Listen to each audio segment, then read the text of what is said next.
La première étape est terminée, nous avons réalisé les dilutions. Maintenant, nous allons faire le dénombrement. 3 techniques sont possibles pour le dénombrement. La technique en surface, la technique dans la masse et la technique double couche. Voyons la première technique, la technique à la surface. Pour le dénombrement à la surface, nous allons avoir besoin de milieux de culture déjà précoulés dans les boîtes de pétri, de râteaux stériles, d'une pipette automatique et des cônes stériles associés. Pour le dénombrement à la surface, n'oubliez surtout pas que vous allez devoir déposer un petit volume, 0,1 ml, 100 microlitres. Réglez bien votre pipette automatique sur 100 microlitres. Le dépôt des 100 microlitres se fait de la dilution la plus forte vers la dilution la moins forte, afin de ne conserver qu'un seul cône pour faire l'ensemble des dépôts. Nous commencerons donc par 10-4, puis 10-3, puis 10-2, puis 10-1. La première étape consiste, comme d'habitude, à homogénéiser le tube. Vous sur le vortex, moi entre mes doigts.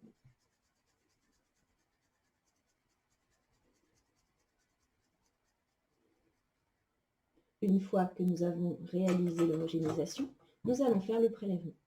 Prenez la pipette automatique, ouvrez les cônes dans la zone stérile, prélevez un cône et faites le prélèvement. Toujours pipette bien droite, aspiration. On décale le tube à essai pour ne pas oublier que nous l'avons déjà réalisé. Prenez la boîte de pétri et déposez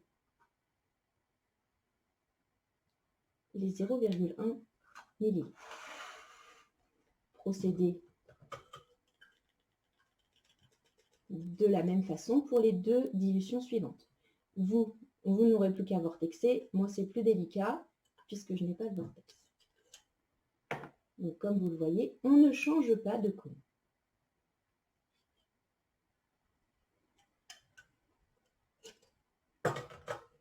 On décale le tube. On dépose les 100 microlitres. On procède comme ça. J'ai été jusqu'à 10-2 et on jette le cône dans la javel. N'oubliez surtout pas, avant de faire les dépôts, de bien identifier les boîtes de pétri. Alors moi, je l'avais fait avant, je ne sais pas si vous pouvez bien voir. Ici, j'ai bien indiqué la dilution. 10-4, 10-3 et la dernière 10-2. Une fois que les 100 microlitres sont déposés, vous allez devoir étaler ces 100 microlitres à l'aide d'un râteau. Comme précédemment, l'objectif est d'optimiser la quantité de matériel utilisé. Nous allons donc utiliser un seul râteau. Nous commencerons donc par la dilution la plus forte, 10-4, et nous allons remonter jusqu'à 10-2. On ouvre le sachet et on sort un râteau stérile.